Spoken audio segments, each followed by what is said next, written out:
UP में आरक्षण की किस तरह से धज्जियां उड़ाई जा रही है, उसका जब आप सबूत जानेंगे तो आप हैरान रह जाएंगे। जब से योगी राज आया है और ये केंद्र में मोदी राज है, आरक्षण को पूरी तरह से खत्म करने की साजिश रची जा रही है।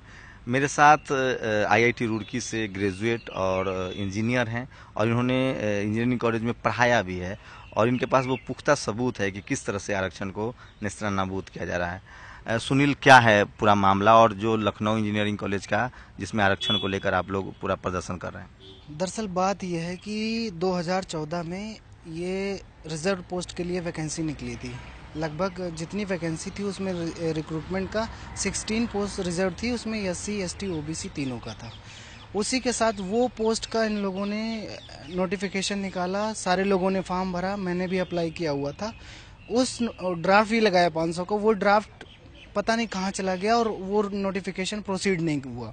फिर उसके बाद इन्होंने नोटिफिकेशन नया जारी किया, उसमें 1000 पहले जो नोटिफिकेशन आया था उसमें आरक्षण था, रिजर्वेशन का प्रावधान था, उसमें पूरा स्टैटिक्स जो दिया हुआ था। कितने सीटें थी उसमें? जो 16 सीटें रिजर्व थी और 27 या 30 के आसपास। आप पहले लोगों को अपने बारे में बता दीजिए कि आप आईआईटी से ग्रेजुएट हैं और आपको नहीं तो ये सारे लोग कह देते हैं कि रिजर्वेशन वाले इनको कुछ नहीं आता होगा। देखिए, मैं आईआईटी रुड़की से हूँ, मैंने एमटेक किया हुआ है केमिकल इंजीनियरिंग से। मैंने आईआईटी रुड़की में भी जनरल से एडमिशन लिया गया था और जब रिजर्वेशन की वहाँ पे काउंसलिंग हो रही थी, उस समय हाल ये था कि मैं जनरल से सीट ले रहा था, तो जो काउंसलिंग कर रहा था बंदा, जो भी प्रोफेसर, जो भी वहाँ ऐसे आप ओबीसी कैटेगरी में आते हैं? हाँ, वैसे मैं ओबीसी में आता हूँ, लेकिन मैंने जब जनरल से एडमिशन वहाँ पे लेने को बोला तो वहाँ पे आपस में 2 लोग बैठे हुए थे जो भी काउंसलिंग कर रहे थे। उनमें से एक ने उसके सारे की तरफ कहते हुए, यार ये तो जनरल की एक सीट खा गया।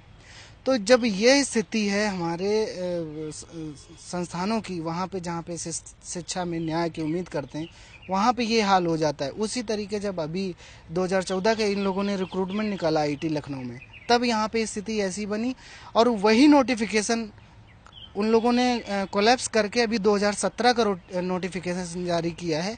उसमें सारी जो ओबीसी एससी एसटी की सीटें थी, वो सारी सीटें इन लोगों ने जनरल में कन्वर्ट कर दी। कितनी सीटें अभी निकाली गई? अभी डिपार्टमेंट ऑफ केमिकल इंजीनियरिंग, जैसे मैंने वहाँ पे असिस्टेंट प्रोफेसर था, मैं वहाँ पे आईआईटी लखनऊ में, वहाँ पे जो एक सीट ओबीसी की थी उसको भी इन लोगों ने जनरल में सीट कन्वर्ट कर दी। और जो रिजर्व सीट थी 16, वो आउट ऑफ 16 जो रिजर्व पोस्टें थी सारी की सारी इन लोगों ने जनरल। एससी एसटी का भी आरक्षण खत्म है? बिल्कुल, एससी एसटी ओबीसी तीनों का इन लोगों ने। क्या है कॉलेज का नाम बताइए? Institute of engineering and technology Lucknow. तो ये क्या है, राज्य सरकार के है या केंद्र सरकार के अधीन आता है? ये राज्य सरकार के अधीन आता है और ये यूपीटीयू जो वहाँ का है, मतलब उत्तर प्रदेश गवर्नमेंट का हेडक्वार्टर है टेक्निकल एजुकेशन का, वो यूपीटीयू कैंपस जो है आईटी कैंपस में ही है, गवर्नमेंट इंजीनियरिंग कॉलेज है। ये कब आया है, ये नोटिफिकेशन कब जारी हुआ? ये अभी पिछले महीने जारी हुआ नोटिफिकेशन और इसके अभी अप्लाई की जो डेट थी वो भी लगभग में पूरी हो गई है, इन लोगों ने कर लिया है। और ये रिक्रूटमेंट को, मतलब उस रिक्रूटमेंट को इन लोगों ने प्रोसीड नहीं कराया जो पुराना था, जैसा नोटिफिकेशन था। अभी इन लोगों ने इस नए रिक्रूटमेंट में इन लोगों ने सारी जो सीटें रिजर्व थी, सारी रिजर्व सीट को इन लोगों ने कोलैप्स कर दिया। मेरे साथ आशीष हैं और आशीष की भी यही शिकायत है। आशीष, आप क्या करते हैं? मैं आईआईटी से एमटेक पास आउट हूँ। आप भी रुड़की से हैं? हाँ, रुड़की से पास आउट हूँ। ठीक है, मैंने भी इसी आईआईटी लखनऊ में 2014 में जो एडवर्टाइज हुआ था, उसी टाइम पे मैंने भी फॉर्म भरा था। और इस एडवर्टाइज में एक स्पेशल बात थी कि इसमें 2 लोगों का रिकमेंडेशन लेटर भी चाहिए था, जो मैंने इससे पहले कभी नहीं देखा था। तो मुझे उम्मीद थी कि ये लोग कुछ एटलीस्ट मुझे शॉर्टलिस्ट करके इंटरव्यू के लिए तो बुलाएंगे, कॉल करेंगे। और आज मैं 2 साल बाद दोबारा सुनना होगी। उस टाइम पे जब मैंने अप्लाई किया तो ओबीसी की सीट पे अप्लाई किया था। तो इस साल कोई प्रोफेसर उसके बाद नहीं रिटायर हुआ है, नहीं कुछ हुआ है, कुछ भी नहीं चेंज हुआ है।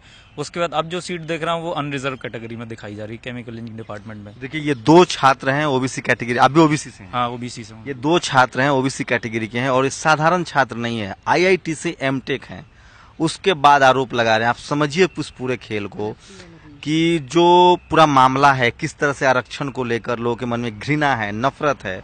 ओबीसी कैटेगरी के छात्र हैं और लगातार देश भर में इस तरह की शिकायतें मिल रही है और जहां जहां बीजेपी शासित राज्य है वहां आरक्षण से खिलवाड़ हो रहा है और टुकड़ों में पहले ये टुकड़ों वाला जो मामला आ गया है कि पहले 400 सीट है तो उसको डिपार्टमेंट वाइज निकाल दो ताकि आरक्षण की इम्प्लीमेंटेशन ही ना हो पाए। दरअसल अभी जो आरक्षण को खत्म करने का इन लोगों ने जो एक रास्ता इजाद किया है वो बड़ा व्यापक रास्ता है। अभी क्या होता था कि जो पूरे संस्थान में जितने पोस्टें होती थी उसमें एक जो संवैधानिक व्यवस्था है जिसमें 27% ओबीसी, 21% एससी और जो रिमेनिंग 7% के आसपास जो एसटी का है, उस व्यवस्था का इन लोगों ने एक नए सिरे से इजाद कर लिया है कि अब ये डिपार्टमेंट वाइज उसको चैनलाइज कर देते हैं कि अगर 5 डिपार्टमेंट हैं, 5 डिपार्टमेंट में 10-10 सीटें हैं तो अभी उन लोगों ने 2 रिक्रूटमेंट किसी एक डिपार्टमेंट में निकालने को बोलता तो बोलते हैं उसमें क्या रिजर्वेशन दिया जाए। तो ये स्थिति करके जो आरक्षित पद है उनको कहीं ना कहीं से ये लोग उसमें जो है पूरा तो अटैक आप लोगों ने लीगल एडवाइस लिया है, क्या इरादा है आप लोग आगे इस लड़ाई को कैसे आगे बढ़ाएंगे? इस लड़ाई को हम चाहते हैं कि इसको पीआईएल दायर करके और इसको हाई कोर्ट लखनऊ बेंच या सुप्रीम कोर्ट से हम इसमें बिल्कुल चाहते हैं कि ये तो सुनील, किसी से बात हुई है, किसी वकील से बात हुई है आप लोग? हाँ, हमारी बात हुई है। एडवोकेट सुप्रीम कोर्ट में है, एक लखनऊ हाई कोर्ट बेंच में भी बैठते हैं, गौरव यादव एडवोकेट हैं, उनसे भी बात हुई है मेरी। तो हम इस मामले में चाहते हैं कि ये जो पूरा नोटिफिकेशन है इसको नए सिरे से फिर से जारी करके और सही जो सामाजिक न्याय की स्थिति है वस्तुता की, जितनी पोस्टें रिजर्व हैं वो उनको सम्मिलित करते हुए रिक्रूटमेंट किया जाए।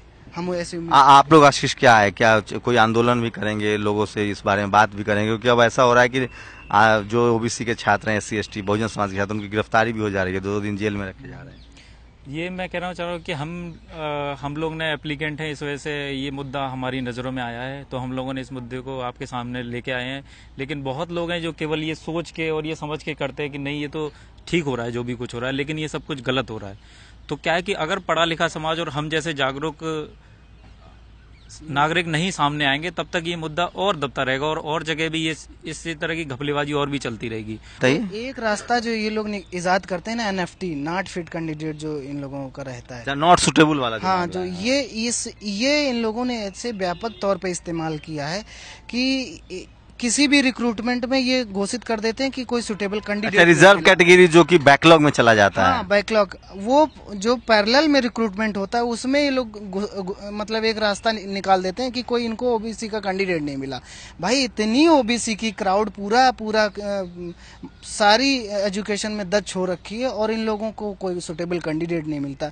ये बड़ा हास्यास्पद विषय हो जाता है। कहीं ना कहीं से ये इनक्रोचमेंट जो करते हैं पदों में लेकर के, ये बहुत सोचने वाली स्थिति है और ऐसे हमारे लोगों को जागरूक होने की जरूरत है कि जो ये नॉट सुटेबल कैंडिडेट के नाम पे कैंडिडेट ही इनको नहीं मिल पाता, पता नहीं ऐसे की स्थिति आ जाती है। हजारों लाखों कैंडिडेट ओबीसी SC ST का निकल रहा है और इनको कोई सुटेबल कैंडिडेट पदों के लिए नहीं मिल रहा, जो चंद गिनती के पद हैं।